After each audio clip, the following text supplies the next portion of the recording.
Le message est arrivé à 15h14. Juste 3 lignes. Aucune salutation, aucune chaleur, juste une conclusion glaciale. Ne viens pas à l'anniversaire de papa. Tu ne fais pas partie de cette famille. Si tu essaies, j'appelle la sécurité. Chase Carrington. Mon demi-frère. 3 ans de moins que moi.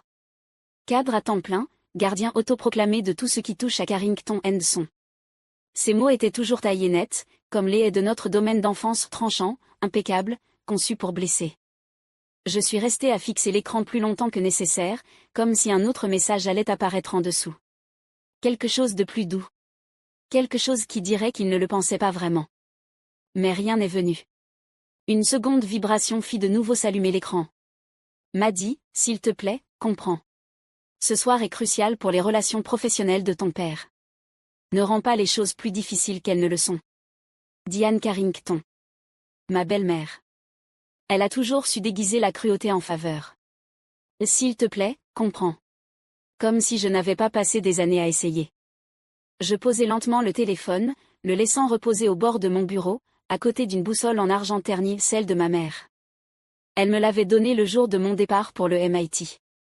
Au dos, les mots brillaient encore sous le métal usé. Ne suis jamais les cartes. Trace ton propre chemin. Je n'avais pas vu Léonard Carrington, mon père, depuis près de 5 ans. Pas depuis le jour où il avait qualifié mes brevets d'ingénierie de « passe-temps mignon ». Pas depuis qu'il m'avait dit que je salissais le nom de la famille. Et maintenant, il fêtait ses 60 ans. Une soirée mondaine dans un country club. Des investisseurs, des politiciens et apparemment, pas de place pour sa fille unique. Du moins, pas pour celle qui avait cessé d'être utile. Je me laissai aller contre le dossier de ma chaise, les yeux glissant vers la couverture encadrée du magazine We Read accroché de l'autre côté de la pièce. Mélinquin, la force silencieuse derrière Volterra Battery System. Ils ne savaient pas. Aucun d'eux ne savait. Que signifie le fait que votre famille traite votre absence comme un soulagement, et votre présence comme une menace? La boussole vibra légèrement lorsque le soleil se déplaça derrière la fenêtre. Je connaissais déjà ma réponse. 5 ans. C'est le temps qu'il s'était écoulé depuis que j'avais quitté la tour vitrée de Carrington Automotive avec pour seul bien un sac en bandoulière et la boussole de ma mère. Je me souviens parfaitement de la conversation, pas parce qu'elle avait été bruyante, mais parce qu'elle avait été silencieuse de la pire façon. Les batteries électriques sont une impasse, avait dit mon père en feuilletant les croquis que j'avais imprimés. Nous fabriquons des moteurs. De vrais moteurs. Pas des jouets pour hippies. Il n'avait pas haussé la voix. Il ne m'avait même pas regardé. Il avait simplement repoussé les feuilles, comme on chasse des peluches sur une manche. J'avais 26 ans, tout juste diplômé d'un double cursus au MIT. Ma thèse avait été citée par 3 groupes de réflexion sur les véhicules électriques. Mais dans ce bureau, dans cette pièce, je n'étais qu'une fille avec des schémas adorables. Et Diane? Elle se tenait à côté de lui. Bras croisés. Visage impénétrable. Cette entreprise a un avenir, m'a dit. Mais pas si on le gaspille dans des expériences de science. Ce fut la dernière réunion que j'ai jamais eue dans ce bâtiment. Ils m'ont proposé un poste de vice-présidente. Bureau d'angle, tous les avantages, même une place de parking à mon nom. J'ai refusé poliment. Puis j'ai disparu. Pas pour faire un caprice. Pas pour me rebeller. Mais pour construire. Volterra Technologies est né dans le coin d'un laboratoire partagé au Green Tech Park. J'ai dormi dans ma voiture plus souvent que je ne peux le compter. Je me suis nourri de distributeurs automatiques. J'ai appris à souder entre 2 lettres de refus de bourse et des crises d'angoisse nocturne. Les gens croient que créer quelque chose de nouveau, c'est glamour. Ça ne l'est pas. C'est solitaire. Silencieux. Comme le deuil, mais avec plus de tableur. Mais j'y ai cru. J'ai cru en elle. La fille avec la boussole et un dossier rempli de rêves. La première personne à remarquer que j'étais partie? Chase. Il m'a retiré du groupe familial une semaine après mon départ. Aucun message. Juste disparu. Comme si je n'avais jamais été la sœur qui veillait tard pour l'aider en physique à la fac. Celle qui le couvrait quand il avait raté la thermo et ne voulait pas que notre père le sache. Je ne lui en ai même pas voulu. Il protégeait son avenir. Le fil en or. Le vrai héritier Carrington. Et moi? J'ai pris le nom de jeune fille de ma mère, et je suis devenue quelqu'un d'autre. C'est étrange de voir combien de temps on peut vivre sans qu'on s'aperçoive de votre absence. Plus étrange encore, personne ne demande jamais pourquoi vous êtes parti. Seulement quand vous reviendrez. Mais je ne revenais pas. Pas pour eux. Seulement pour la vérité. Si personne ne se souvient de ce que tu as donné, est-ce que ça veut dire que ça n'a jamais compté? L'appel est arrivé juste après 18 heures. J'étais pieds nus dans la cuisine, fixant la bouilloire en train de chauffer sans me souvenir si j'y avais mis de l'eau. Tout est prêt pour ce soir, a dit Jérémy. Sa voix était posée. Sèche. Il réservait toujours la chaleur pour les heures creuses. L'équipe d'Harrison a confirmé l'annonce. Tu es sûr de vouloir le faire comme ça? Jérémy Lee était là depuis le début. À l'époque où Voltera n'était encore qu'un nom prometteur et un établi bricolé dans un coin de garage. Il avait quitté un poste garanti à 6 chiffres chez Tesla pour m'aider à bâtir quelque chose en quoi personne ne croyait sauf nous. J'ai éteint la plaque, regardant la résistance rouge s'éteindre lentement. Oui, ai-je dit. Je dois y être. Il doit me voir. Léonard. Tous. Jérémy a marqué une pause. Alors James Harrison a personnellement demandé ta présence. Tu es le visage désormais, m'a dit. C'est le moment. James Harrison n'était pas juste un autre investisseur. C'était l'investisseur. Milliardaire. Silencieux. Maîtrisé. Le genre d'homme dont le nom redresse les PDG et fait éteindre les enregistreurs aux journalistes. Sa firme tournait autour de Carrington Automotive depuis des mois, observant l'hémorragie de parts de marché et de liquidités en temps réel. Mais il n'avait pas encore agi. Pas avant que Voltera n'entre en scène. Pas avant que je dise, je leur offrirai les droits en premier. Mais je livrerai l'offre moi-même. Je me suis habillé en silence. Aucun logo de créateur, aucun signe tapac sans grave l'œil, juste une robe bleu marine aux lignes épurées, des escarpins noirs plats, et la boussole de ma mère autour du cou. Elle cliquetait doucement à chacun de mes mouvements, comme un battement de cœur trop discret pour s'entendre. En bas, la voiture m'attendait. Je me suis arrêté devant la porte, la main sur la poignée, mon pouls soudain assourdissant dans mes oreilles. Ils ne sauront pas qui tu es, avait dit Jérémy un jour. Ils sauront, avais-je répondu. Mais pas encore. Je suis resté là une minute entière, le poids de la soirée me comprimant la poitrine. Puis j'ai ouvert la porte et je suis sorti dans le froid. Si tu es la réponse à leurs prières, mais qu'ils ne savent pas que c'est toi, leur dois-tu quand même un miracle? Le Carrington Country Club n'avait pas changé. Toujours les mêmes colonnes de calcaire. Les mêmes grilles en fer forgé, recourbées comme des ronces. Le même voiturier ganté de blanc, trop souriant, trop discret. Je suis sorti de la voiture et ai lissé le devant de mon manteau. Un instant, j'ai aperçu mon reflet dans les grandes vitres grandes, encore étrangères. À l'intérieur, les lustres brillaient comme des feux d'artifice figés. Le jazz flottait dans l'air comme un parfum hors de prix. Une bannière dorée ornait le mur du fond. Joyeux 60e, Léonard. Écriture élégante. Aucune chaleur. À l'entrée, une tablette vacillait dans les mains d'une femme aux cheveux blonds brillants, un sourire crispé trahissant ses nerfs. Emma Carrington. L'épouse de Chase. Toujours polie. Toujours calculée. Ses yeux se sont agrandis en me voyant. Une main s'est crispée sur sa tablette. L'autre a cherché instinctivement son téléphone. M'a dit Emma, tu n'es pas, je veux dire. Chase a dit que le bureau de James Harrison avait appelé avant, ai-je dit calmement. Mon nom est sur la liste. Ses doigts ont glissé sur l'écran. J'ai attendu, immobile. Il y est, a-t-elle chuchoté, clignant des yeux. Mais comment? Peu importe comment. Je suis passé devant elle avant qu'elle ne décide si elle devait sourire ou appeler à l'aide. La salle de bal était un musée de fantômes. Chaque recoin portait un souvenir que je ne voulais pas réveiller. Diane se tenait près du bar, drapée de soie émeraude, riant trop fort avec un conseiller local. Chase tournait dans la pièce comme un candidat en campagne. Dos droit. Cravate parfaite. Aucun d'eux ne m'a vu. Ou alors si, mais sans reconnaître ce qu'ils voyaient. Je me suis déplacé lentement, invisible. Juste une invitée de plus en robe bleu marine. Près de la table des hors-d'œuvre, j'ai senti une main effleurer mon bras. Diane. Elle a souri, mais ses yeux sont restés froids. Méline, dit-elle d'un ton mielleux. Ce n'est pas le moment. Tu crois? Tu as fait ton choix. Pourquoi tout bouleverser maintenant? J'ai incliné la tête. Elle était nerveuse, mais pas pour les raisons que j'imaginais. Tu as peur que je fasse une scène? J'ai peur que tu aies raison, dit-elle plus bas. Et qu'il ne sache pas quoi en faire. Avant que je ne puisse répondre, la pièce a changé, un frémissement subtil. Les conversations se sont estompées, les têtes se sont tournées vers l'entrée. James Harrison venait d'arriver. L'homme le plus puissant de la pièce, costume gris, ligne nette, aucun sourire. Et derrière lui, le silence marchait comme une ombre. Que se passe-t-il quand celle qu'on a rejetée revient?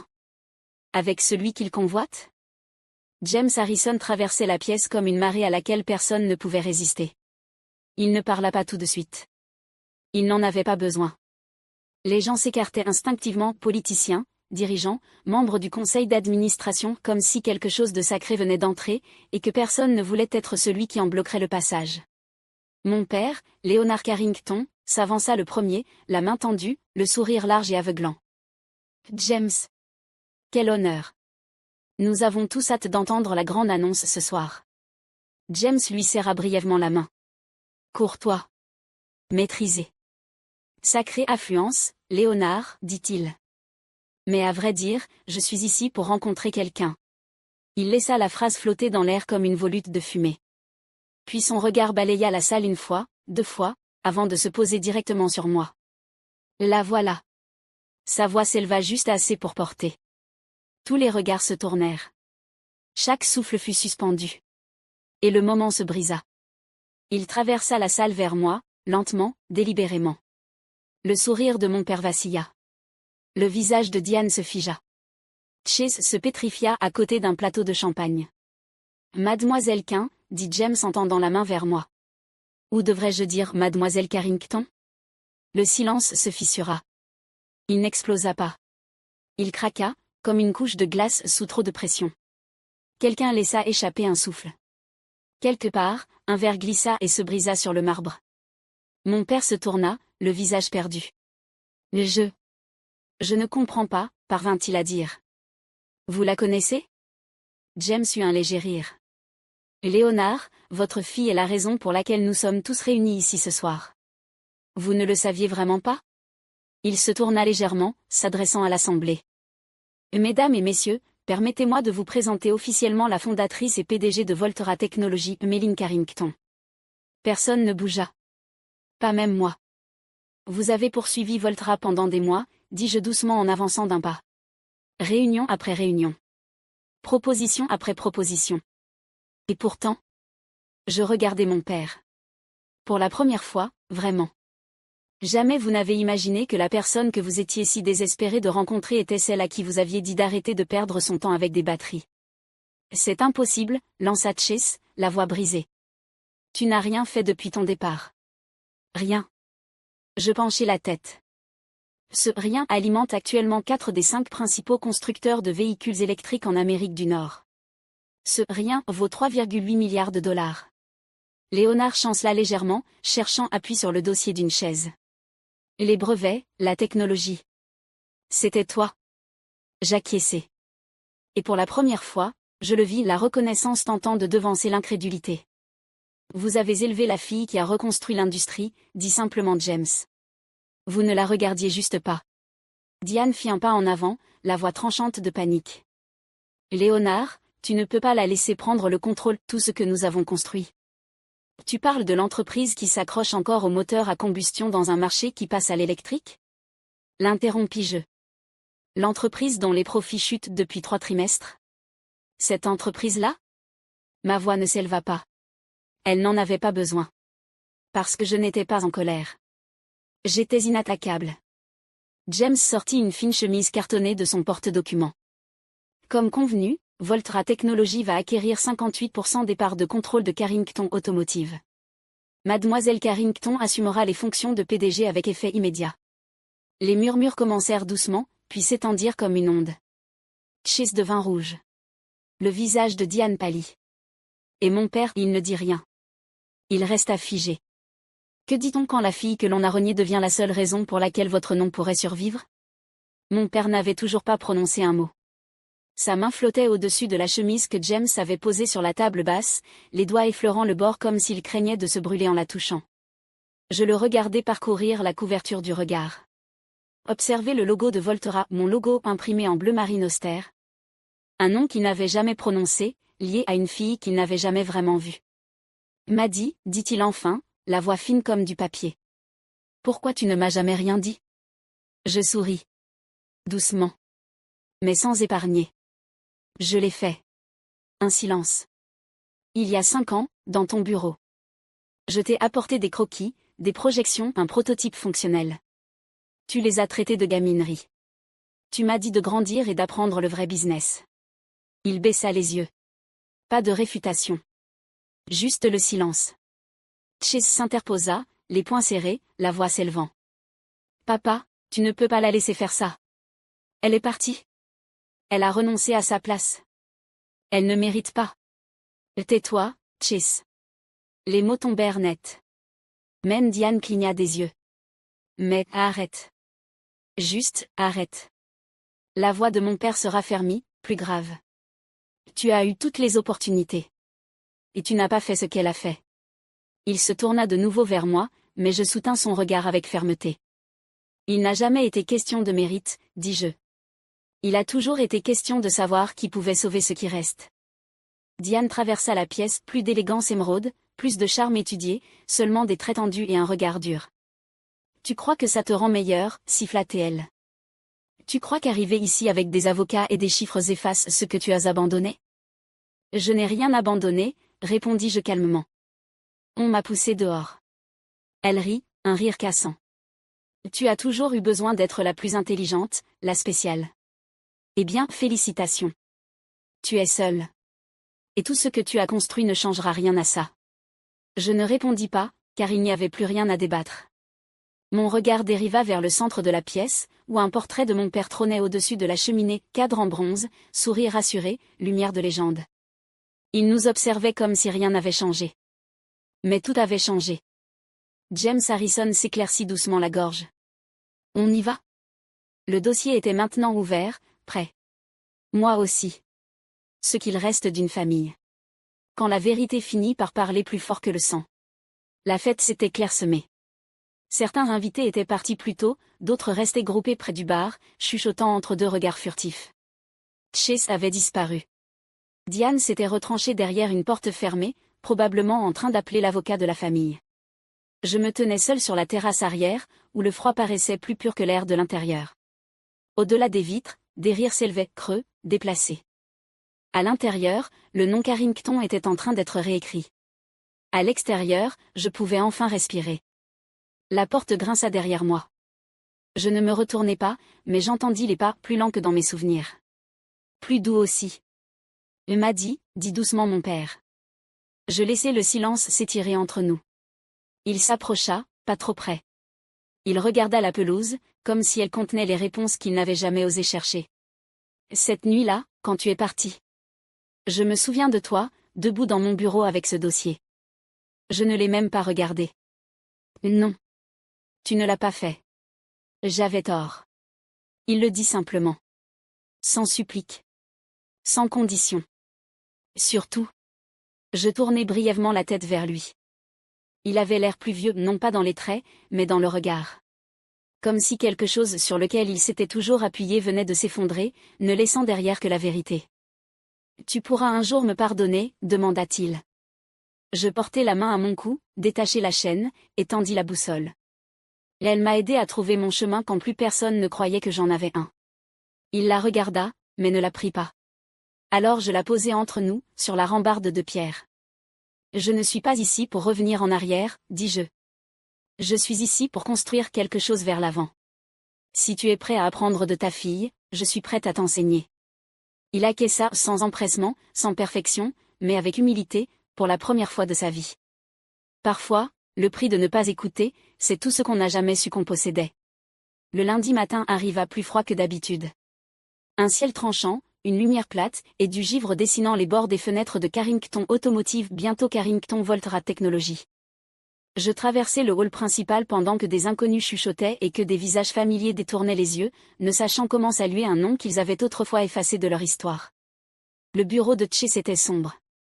Vide. La plaque nominative déjà retirée. Les œuvres de Diane, sculptures, impressions sur toile, ce mur absurde de métal abstrait avaient été mises en caisse pendant la nuit. L'héritage ne tient jamais longtemps quand la propriété change de main. Mon nouveau bureau se trouvait tout en haut de l'aile. Même vue, mais une gravité différente. Sur le bureau, une seule boîte, emballée dans du papier de soie bleu marine. Pas de mots. Juste un colis. Je l'ouvris lentement. À l'intérieur, le vieux manuel d'ingénierie du MIT de ma mère usé sur les bords, maintenu par un ruban jauni. Une page était marquée par une enveloppe fanée. Je l'ouvris. L'écriture était reconnaissable entre toutes, penchée, nette, familière. Pour Méline, quand le monde verra enfin ce que j'ai toujours vu. Je tenais la page à deux mains. Sans trembler, juste immobile. La pièce était silencieuse, sauf pour le tic-tac de l'horloge murale. En face de moi, la lumière du soleil passait à travers les stores, accrochant l'éclat argenté de la boussole sur le rebord de pierre. Y avait laissé. Là où il pouvait la voir. Là où il pouvait décider quoi en faire. Je regardais la ville que j'avais jadis quittée non plus comme une fille, non plus comme un fantôme, mais comme l'architecte de quelque chose de nouveau. Et je n'avais plus besoin d'expliquer ça à qui que ce soit. On m'avait demandé pourquoi j'étais partie. Personne n'avait jamais demandé ce que j'avais construit.